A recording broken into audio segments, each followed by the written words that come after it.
Assalamualaikum warahmatullahi wabarakatuh. Bismillahirrahmanirrahim. Asyhadu an la ilaha illallah wa asyhadu anna Muhammadar Rasulullah.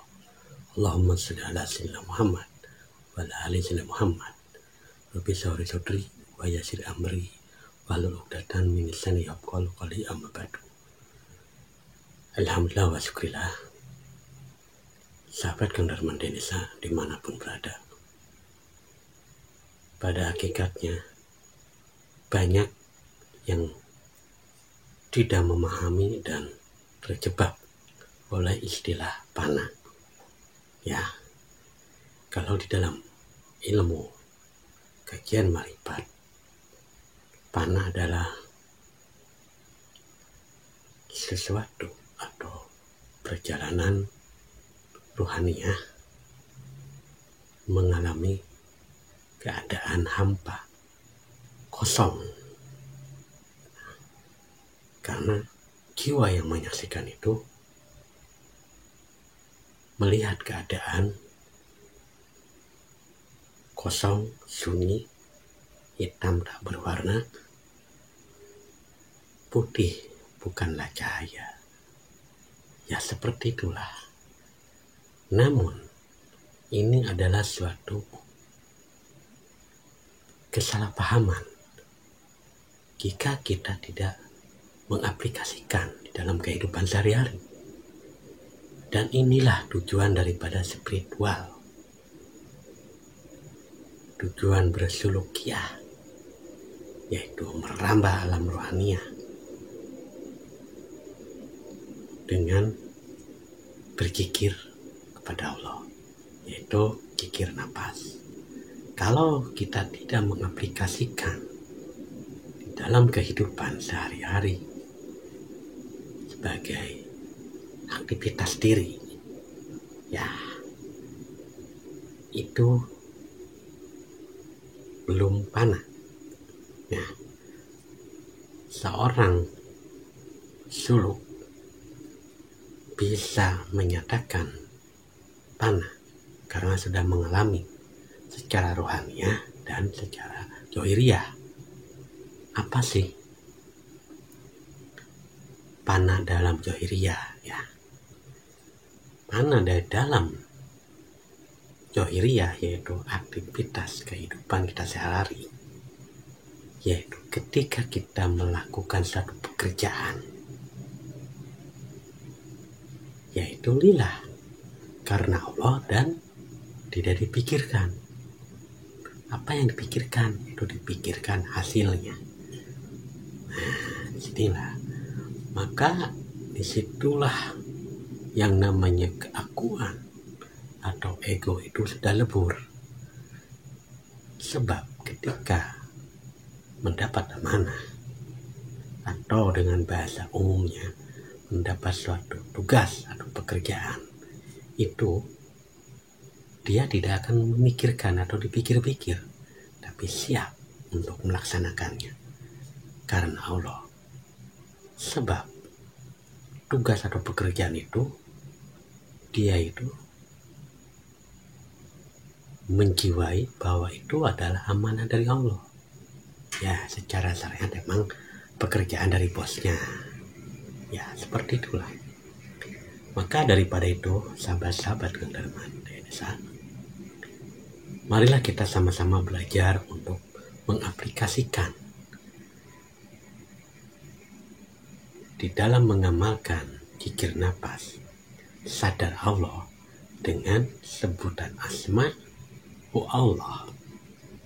Kita aplikasikan di dalam kehidupan sehari-hari agar hidup kita ini terarah dan terbimbing selalu oleh Allah Subhanahu wa Ta'ala. Intinya kita berspiritual dengan metode zikir nafas. Jangan hanya duduk diam berzikir, tapi kita harus bergerak seperti keluar masuknya nafas ini yang tiada henti, keluar masuk karena digerakkan oleh Allah. Nah, panah pilah dalam istilah ini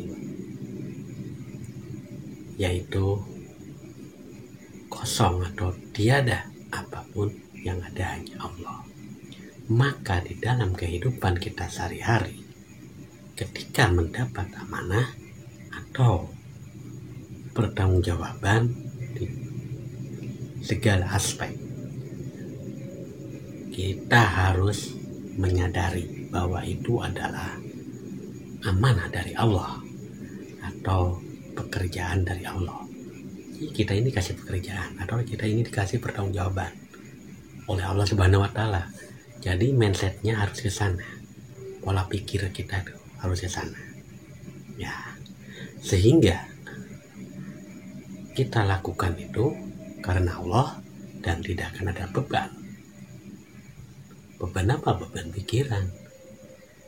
Ketika kita sudah melaksanakannya amanah itu, ya sudah, terserah Allah mau hasil mau enggak, itu urusan Allah.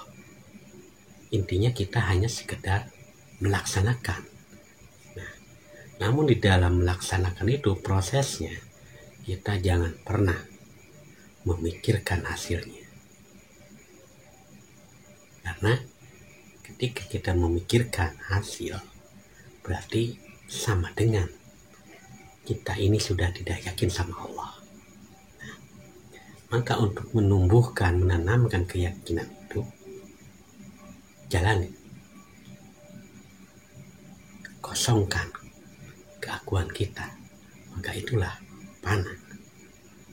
Jadi kita melaksanakan segala hal itu atas kehendak Allah, bukan kehendak diri ataupun ego, sehingga menyesatkan atau merugikan.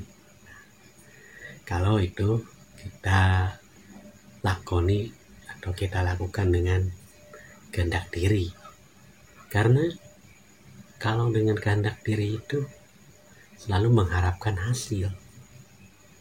Nah, ini jadi udah loncat jauh.